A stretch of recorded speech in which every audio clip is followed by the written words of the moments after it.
He encouraged me to do it. He was like, "Oh yeah, come on." That nigga, and I'll tell you, he's a West Coast nigga. He said, "Come on, pimpin'." You know what I mean? He want me to go with him. Right. It was beautiful, man. I had such a good time as a youth out there with him because, believe it or not, I felt protected with that boy around. Mentally, not physically, but mentally, like, he steered me in the right ways and he didn't judge me because of how we was living. You know what I mean? And on the East Coast, you know, I'm a fast nigga. You know what I'm saying? We don't really do double ups, but we snatch purses. Right. You It's a know? different hustle. Yeah, we be making fake bus passes, you know, selling them. You were telling me earlier, they'd wait for prom and they'd go in the tuxedo shop and. No, that was my homie. I told you my man, he used to stick up joints. And so he would, like, prom season come around, he go hit the tuxedo shops and hit him. It's not a joke. Hey, Elvis, hit him. Like 20 grand. Yo, and I don't want to say his name like that. Yeah. But, you know, niggas know who he was. He was running over motherfuckers everywhere. And if you from Philly, you know what time it is. He was running over motherfuckers everywhere. We're not going to say no more. But, you know, he did something that was rough, changed the history of how the Philadelphia police dealt with people and everything. Yeah, his situation was so tough. Bank robbery, murder type situation, you know what I'm saying? Like, real bad. But we was wild boys, and when he was out, he'd be, "Come on, N, let's go hit big and talls." Nah, fuck no, nigga, I ain't going. Fuck, I ain't into all that. I go over here and grab a 50 and go flip that shit. You know what I'm saying? Break it down up my way into nickels. You know what I'm saying? Like, I wouldn't quite get double up, but I can still get back my money and get some sneaker dough popping. Right. You know what I mean? I was on that type time. Get my hair cut. You know, I was a street kid. You know what I'm saying? I did it like that. But the graph, that's secret life shit. And all my boys had secret life. But we all had something going on. Like, some niggas was boosters. Right. Some niggas was car thieves. You know what I'm saying? Some niggas was strong arm. They snatch your shit. Everyone just got their money how they kind of got their money. Yeah, but everybody kind of, you got your fame off what you did. You know what I'm saying? So if you was on the drug corner, you had a big drug corner. Like, I give you somebody that it's not gonna defame him for me to say it. One of the great writers of Philadelphia, a man used to write Chicago. He was a dime. Everybody knew he was a dime. Mm-hmm. His peoples had corners down North Philadelphia, you know, they was shooting gallery style. You know what I'm saying? Like, multi-million-dollar corner.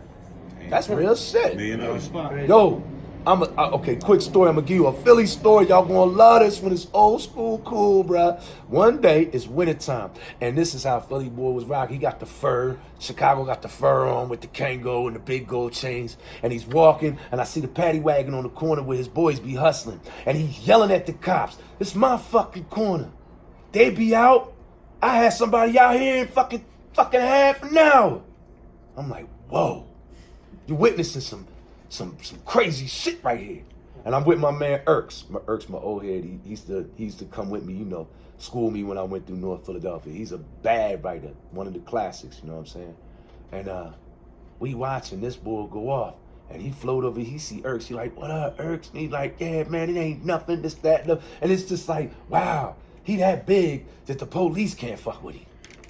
That's crazy. He a graffiti writer. No, he not. He a fucking dime. That nigga just got a nice ass hand. Chicago had a nice ass fucking hand, bruh. Yeah. He was just a dope writer, and he knew all the writers. All his boys was writers. You know what I mean? Curse and Fade and all the old school boys from Fifth Street, Karaz and Cadism. All them niggas rolled together. They are a huge part of Philly history. So you know, when people come to me and say, "Oh, you Philly this," I'm like, I'm one of them niggas, man, most definitely. But I'm just one you know about. You know what I'm saying? If you came to my city, you're going to have to sit down and really rap about it. It's too many of them to be denied. Yeah, it's too many of them to be denied, man. And why would you? And talking about that, we'll go real quick into Infamy, because you talked about when you represented Philadelphia, you had to represent right. You didn't just represent for you, but you spread love to everybody. Joe, stop. Tell the truth, Joe. I tell the truth, Joe. I said I'm lucky. I said, boy, I was glad I said it the way I did, because them niggas would have ate me alive if I'd have started talking about how dope I was. You know what I mean? How I'm crushing the scene. My city respect the game if you do it and you keep it. Right, so they got this thing called the book. Any writer from Philly that really get down, when you reference somebody of Philly history, he'll be like, "Yeah, he in the book." Ain't no book. There's no book nowhere with the names of these guys. It's a mental thing that we say. It's a mental collective thing, and we all say the book. I ain't never seen this fucking book. And you're never going to see it. It won't be documented. It won't be something, you know what I mean? Because it's so many people over the 30, 40, fuck, goddamn. You know, when you go back to bread, cornbread, or titty, or you go back to Bobby Beck, you know, I'm talking about shit my parents was like, I remember that, you know? That's crazy shit to me. I'm an older dude, you know what I mean? I'm an older dude, like, damn, we talking 40, 50 years of fucking tearing shit up. These niggas crazy. But I love that. That's the history shit. That's the history shit, you know what I mean? That's the history shit for me. Do you feel that shit's lost? Because, I mean, we're always supposed to, you know, pay attention to history and, you know, tell who did it before us, and you know what I mean? Yeah, I do. I feel like sometimes it's a fucked up battle because motherfuckers always want to talk about do Philly come first and New York come first. I think that sucks. That sucks. You know, like I said, I'd rather look at the game like contribution, everybody contributing. Because if we start getting into the list of who came first, it's gonna get ugly. Right. Because you know we got cats down in the Southwest and in LA talking about gang graffiti way back in the exactly. day. Eventually, it's gonna get to a point where someone will be like, "But I got proof, and I got proof, and I got proof." All I can say is, in my city, Egypt, the way that we bomb, the way we go out to bomb, the way that we put our name out, we owe to a man named Cornbread, to a man named Earl, to a cat named Cowboy, to a nigga named Cornbread. You know what I mean? The old heads. I don't want to say his name twice. He really must love it. I'm saying his name over and over again. Say this man over and over again. But we owe that to all of those notorious big. I mean, it goes on and on. If I started saying the names, you know what I mean, I start getting people upset because I'm forgetting them. Oh, you didn't talk about Fub, and you ain't talk about Rah Rah, and you ain't talk about Bloom. You know what I mean? Like one of the old heads that inspires so many other writers. Like Cadism openly talks about how Bloom inspired him, right? But people don't recognize in Philadelphia, Cadism set like a precedent on how to bomb for like 10 years straight. And he marked it on the walls. Every year, Cadism, 88, 89, 90, 91, 92. Like he wrote it every year. He made sure he did that. And for our city, I mean, everybody does this in Graph, but for our city, we kind of owe that to him because he's the one who set that precedent. You dig what I mean? Like his contribution set the mark for how we get down. You know what I mean? So we got a big history. I just want more people to come there to see it and not ask me to tell it to them because I'm not your damn teacher. Right. I'm just another brother trying to get some paint where it ain't. You know what I'm saying? You know what I mean? And some of y'all niggas ask me questions that ain't right. Y'all out of pocket like a lost wallet and you need to stop being nosy. Don't ask me nobody's name. Ask me where this man lived. So graffiti writers sometimes go too far. Do not ask another graffiti writer about a nigga you think they know and ask them some old weird shit like, what's his name? How old is he? Now, y'all probably don't think that happens a lot for the real right, but a lot of cats know what I'm talking about. It's too much. Calm down. You don't gotta ask nobody personal information. It's Graph. Way too much. You get the name that was given. The board name is this. Right. Stop. Don't get crazy. You know what I mean? He giving you free art as it is. Hey, can you give him a little history about like the Wickeds and who kind of started all that stuff, like the top to bottoms in Philly? I could try. I could give you like names again, but you know, there'd be other people mad it's about hard. It wouldn't be the other people mad about it. It'd be there's other people alive that could talk about it. Right. Yeah. You know what I mean? So for those who can't, like Breeze, you know, Breeze Southwest, who had the big tall prince, you know, maybe I want to say his name because he's an important part of it. But is there somebody better to explain it? Like the origin of the Wicked? Right. Probably because they're here. And I could fuck it up. Gotcha. I could be like, well, Notorious Big showed me how he used to take it and pull it down, and I really kind of was influenced by how he did his ends. You know what I mean? I don't really share that much with his beat, but I understand the flow of how he connected the two. You know what I mean? But Notorious Big is here. It's about seeking him out to find out. So what I will tell you is this. This is what I tell you about Philadelphia Wickeds, and I think this is a fair way to talk to people about it. It's an evolution of a tall hand that we've all kind of given our twist on, right? So one cat does it with a loop, another cat does it with a triangle, another cat does it with like a whip lightning that comes back around and looks like a lobe. Or, you know, people start to throw it in different directions. People make connections from beginning to end points in different ways. And over time, this gets passed down over and over and over again. It's hard for me to explain where it comes from. When we've had 50 years of this type of activity, bruh. It's no one person involved. We give Cornbread, again, you're welcome, sir. We give Cornbread the credit he deserves because he gave the city a shine, a light. Spike Lee was going to do that Man Life story. It's a movie called Cornbread, Earl, and Me. He gave my city a shine. It's about basketball, but he still gave my city a shine. Right. He's famous. The stories were not just stories that people want to hear about now, but shit we grew up listening to. So that's fly for us. You know what I mean? One of the things with Philly and New York, they always kind of mirror each other. Like we were talking earlier, how like Philly had like some dope MCs like Steady B and Marvelous and Cash Money, and they were like, I want to say, New York was like on the turntablism. They were cutting and stuff, but I think Philly took it to the. But hold on, you didn't let me finish. Oh, you should have said turntable. You know what I'm gonna say. Let me finish. They were cutting and scratching stuff, but Philly took it to the next level with Jazzy Jeff and Marvelous and Cash Preach. Money. Talk to them. Tell them the truth, man. Hey, they don't know about that. Tell them the truth, man. Man, that's some of the first shit Tell that them I the heard. truth. Yeah, that's what DMCs, Cash Money, DJ Mez. Yo, come on. The Transforming. Exactly. Come on, Lightning Rich. I mean, come on. Yeah, You don't want me going to. They act like I don't know about what I live. They act like Graph one side of the world. No, it's a part. It's a part of my life. It's a part. It's a big part. But the hip hop is my soundtrack, nigga. Right. This has been going on since I've been able to hear music. What are you talking about? Listen, Philly, New York, cool. They know we made them cooler. They know we made them cooler, bro. Listen, I ain't even gonna lie to you. I could take it to an age where rap turned into big moguls. Jay-Z and The Rock, all that, man, they was getting slang from us.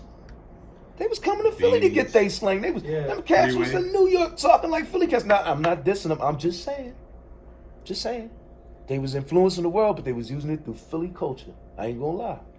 They had a whole group called State Prop. Yeah. All right? That group State Prop. Philly based. That group State Prop was pushing some good slang. Was giving them some good Philly love, and they was rocking with it. And I don't think that's wrong. I think it's smart. You know what I'm saying? Because, like I said, New York fly, but we make them fly. Right. You know what I mean? They come to Philly to shop, King of Pressure. They know what time it is. Yeah. Even since back in the day, when they was wearing butterfly collars and the Paul Marys, you know what I'm saying? They was coming to Philly. That's where the Paul Mary shop is at. Y'all always know what I'm talking about. Y'all know what I'm Philly talking about. Philly had that flavor. Yeah, we got flavor, man. We got flavor too. And the thing about it is, I love the fact that Philadelphia and New York are two different places. As close as we are so different. You know what I mean? New York come to Philly, they feel like we're like one of their boroughs. Like they look at our city like they're about the size of one of our boroughs. You know what I'm saying? And we like, yeah, that's dope. But y'all kind of cluttered. Right. Because we get up in New York and it's like anything goes anywhere, anytime. You know what I mean? New York is like, boom. It's magical because it's like that. You know what I'm saying? And they graph is legendary. Just the shit they've accomplished for graph worldwide is legendary. And there's so many of them. And I got a lot of New York niggas that I love. So a lot of good writers up in New York I fuck with. But Philadelphia, yeah, we really, really fly. And who are some of your favorite MC rappers? Because there's quite a few of them out of Philly. Out of Philly? Yeah. All right, so I gotta be honest about this. I did a podcast one time, and the bull was asking me about Philly rappers, and I kind of didn't want to say this name, and I feel like now I was hating. I feel like I was hating because I feel like he is really that bull. Okay. And I was like, shine light on somebody else for once, right? That's what I was thinking, but I was wrong. Black Thought is probably the best MC ever that's ever lived in Philadelphia. Right. Black Thought is living hip hop the way he spit.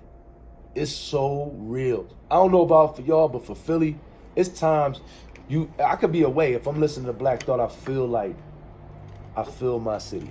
I feel my city. The way he think, the way he talk. Yeah. I feel my city in him. Man, I've never been to Philly, and I felt. I mean, that's a Philly group, the Roots, and you know, I felt Questlove and them. They all you know? bring the vibe. But as an MC, as an MC from Philly, I can't say that there's anybody else. Not Beanie Siegel. Nobody's as lyrical, as intelligent, flawless flow.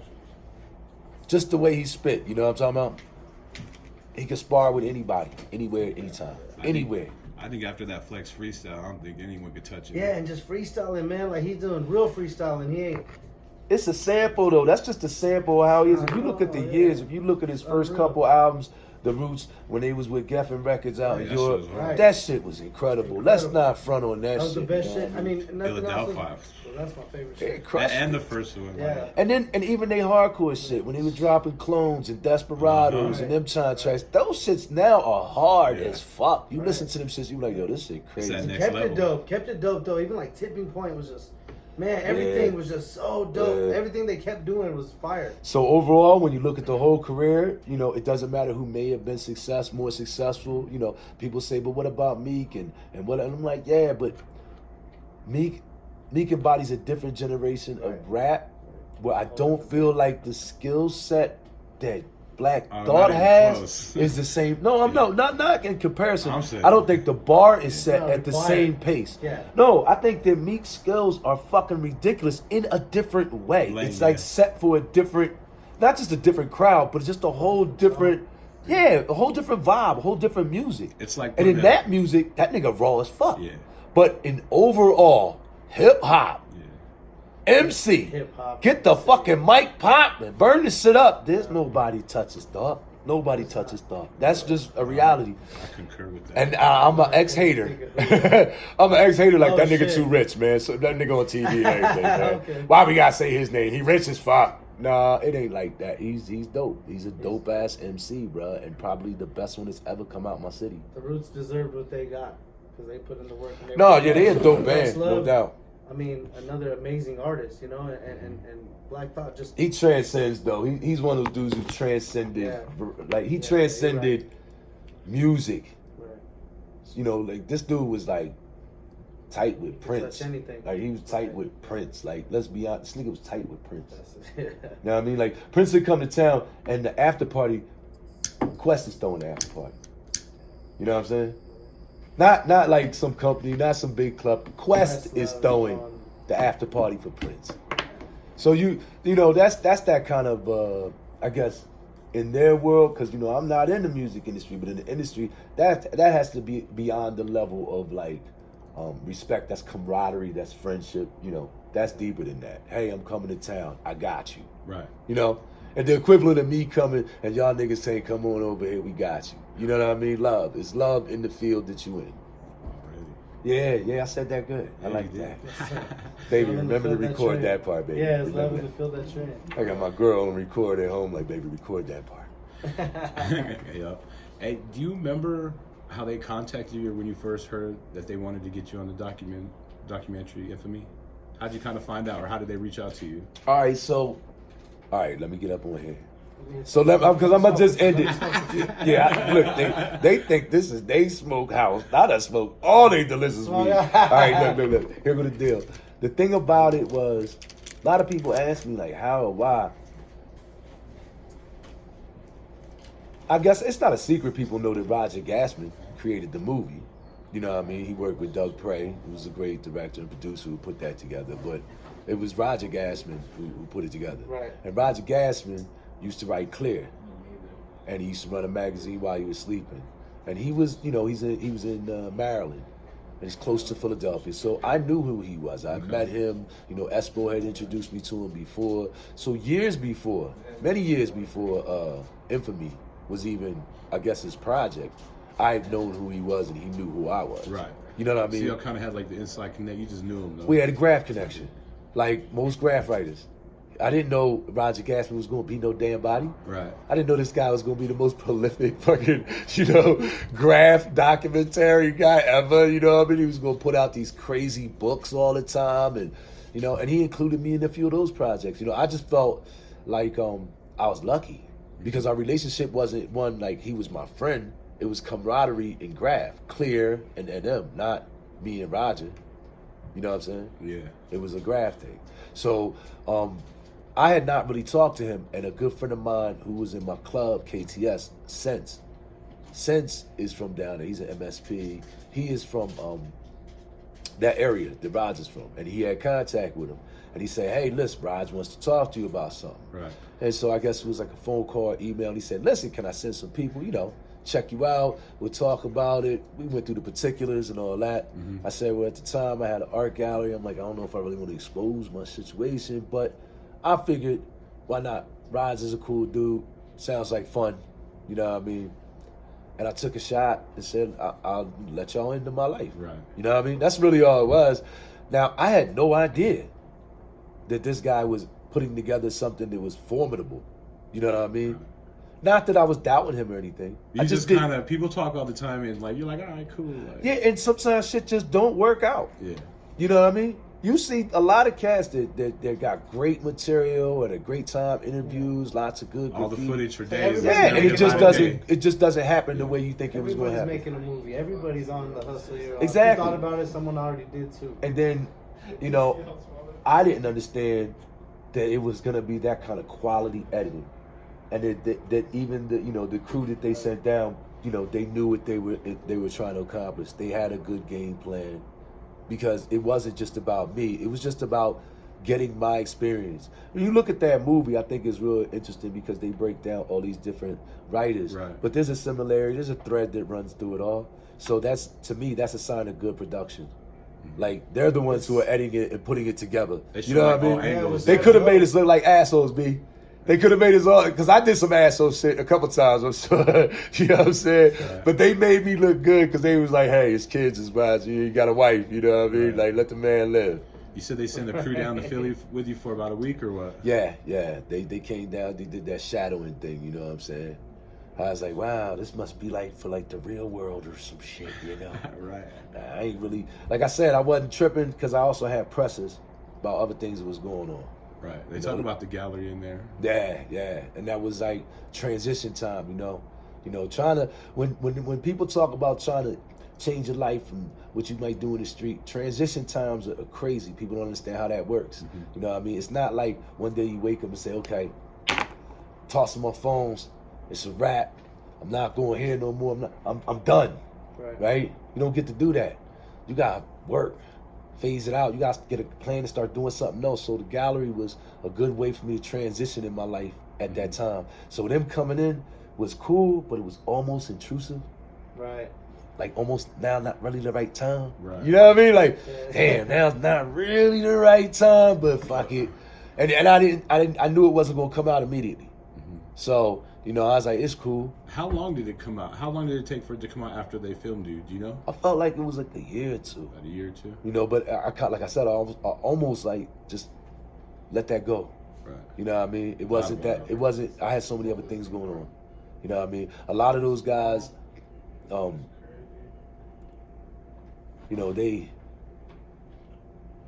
I don't want to get stuck on that.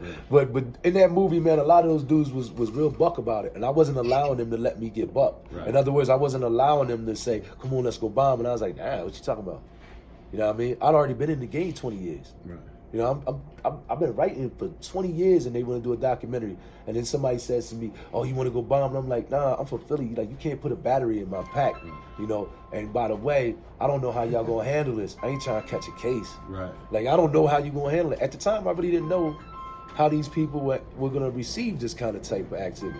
Yeah, true that. You know what I mean? I've seen people with their faces covered.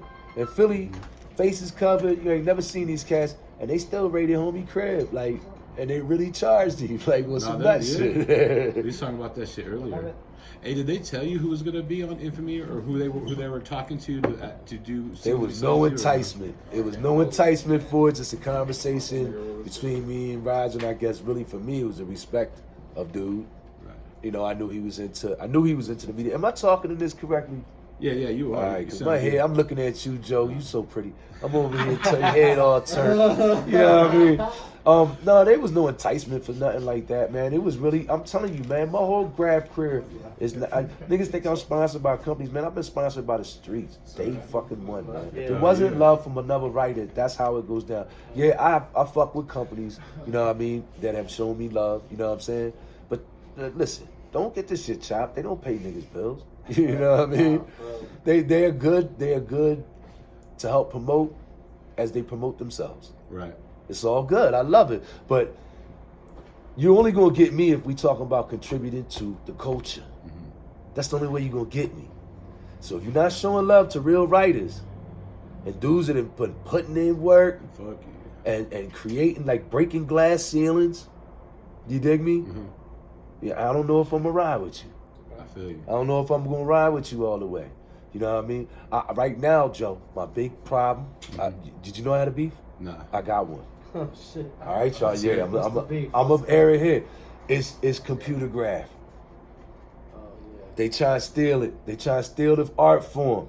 Yeah. Listen, some of y'all, man, I'm praying that these cats that I know, y'all my friends, and I seen y'all do this shit. But that fucking virtual fucking graffiti tagging shit, hey man, cut that shit out. Go out in the streets. Stop it. Come on, man. Stop trying to can graffiti like gumbo. The virtual graffiti, bruh. I ain't say shit with the Procreate. I said, go ahead. Niggas say, oh, we gonna do tag styles, and I got a flare pen. Okay, get them, Cannon. Sell them. Get your money. But now you're doing damage to the art form, man. It's not fun to whip the tag no more, man. Cause somebody telling me that ain't flawless. I'm like, what you mean? What you talking about? You can't whip that. You can do that with that brush they sold you on your Procreate. I put that can in your hand, pussy. You falling, you folding like a $3 bill. You gonna fold, nigga. Yeah. Stop playing with me. You don't know how to hold no fucking can. Right. You don't even know how to hold no can. Talking about you got a flow. Cut that shit out, man. You procreating that shit, okay, all right, go ahead, get down. Take that shit to Skynet. Don't come back over here and start talking about some VRF and shit. And, you know, seriously, I ain't gonna lie to you. That's right. And you know I'm salty with all y'all. That's right. I'm gonna say, look, I love you, but fuck them NFTs. No offense. But yeah, no, fuck them NFTs, nigga. What the fuck is you